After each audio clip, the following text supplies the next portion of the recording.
চরণ করে আমার প্রণাম শ্রদ্ধা জানিয়ে এবং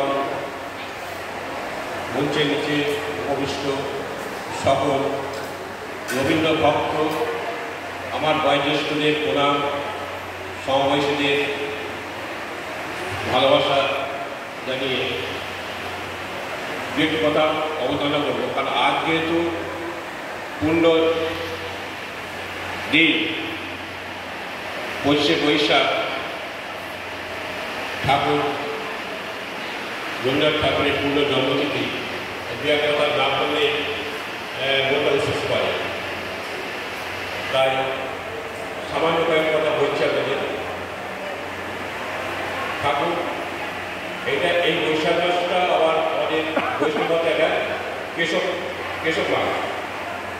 তো রবীন্দ্রনাথ ঠাকুর শেষ বয়সে শিলাইদহ থেকে যখন কলকাতা ফিরছেন তখন তিনি খুব অসুস্থ, এবং সেই যে শেষের কবিতা, যেটা শেষের কবিতা লেখা হয়েছিল, সেটা খুব প্রিয় একটি কবিতা। সেইটা অবদান করার চেষ্টা করছি। কবিগুরু রবীন্দ্রনাথ শেষবারের মতো শিয়ালদহে পরিক্রমার শেষে তিনি কলকাতায় ফিরবেন। রবীন্দ্রনাথের তখন ধর্মশাস্ত্র, চারজন মোল্লায় পালকিতে করে রবীন্দ্রনাথকে স্টেশনে পৌঁছে দিচ্ছেন। স্টেশনে অপেক্ষা করছেন সুবিখ্যাত রবীন্দ্র কল্লোল যুগের একজন শ্রেষ্ঠ গল্পকার, ঔপন্যাসিক, পেশায় যখন তিনি স্টেশন মাস্টার শ্রীযুক্ত অন্নদাশঙ্কর রায়। রবীন্দ্রনাথ আসছেন শিয়ালদহ স্টেশনে লক্ষ্মীকারণ্য, কিন্তু অন্নদাশঙ্কর ভেবে খুব পাচ্ছেন না কীভাবে এই ভিড়ের হাত থেকে কবিগুরুকে রক্ষা করবে। ইতিমধ্যে ইহা কর্ণগোচর হয়েছে যে পালকি ছাঁকনিতে রবীন্দ্রনাথের শরীরকে প্রচণ্ড ক্লান্ত করে দিয়েছে। তাড়াতাড়ি তিনি একটি স্টেশনে ব্যবস্থা করলেন। কবিগুরু রবীন্দ্রনাথ ছিলেন একটি ঘোরের মধ্যে।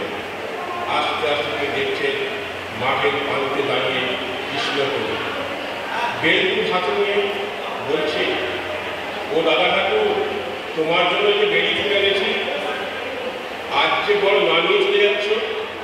রবীন্দ্রনাথের দু চোখ দিয়ে অশ্রু ধারা হয়ে চলেছে।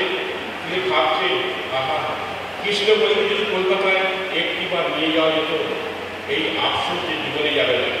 তখন কবিগুরু নিজের মনে স্মরণ করলেন, কৃষ্ণকবি আমি তারে বলি, কালো তারে বলে গায়ের লোকে। এই মনে মনে বলতে বলতে তিনি পুনরায় পথ পার করলেন। অবশেষে অন্নদাশঙ্কর রায় তত্ত্বাবধানে যত্নের সাথে কবিগুরুকে রেলগাড়ি তুলে দেওয়া হয়। কৃষ্ণকবি আমি তারেই বলি, কালো তারে বলে গায়ের লোক। মেঘলা দিনে দেখেছিলেন মাঠে, কালো মেঘ কালো হরিণ চোখ। ঘোমটা মাথায় ছিল লতার মোটে, মুক্ত বেড়ি মুখের পরে লোটে। কালো সে তো যতই কালো হোক, দেখেছি তার কালো হরিণ চোখ। ঘন মেঘে আধার হলো দেখে, ডাকতে ছিল শ্যামল দুটি গায়ে। শ্যামা মেয়ে ব্যস্ত আকুল ফলে, কুটির হতে তস্ত এলো তাই। আকাশ পানে খানি বন্ধু, শুনলে বারে মেঘের গুরু।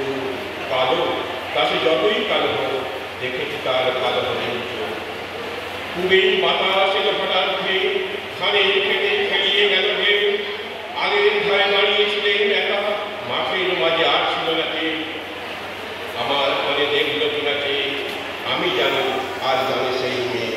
কালো তা সে যতই কালো হোক, দেখেছি তার কালো হরিণ চোখ। এমনি করে কালো মেঘে কালো মেঘে জ্যৈষ্ঠ মাসে আসে সামনে। এমনি করে কালো কোমল ছায়া আষাঢ় মাসে নামে তোমার মনে। এমনি করে শ্রাবণ রজনীতে হঠাৎ খুশি বনিয়ে আসে থেকে।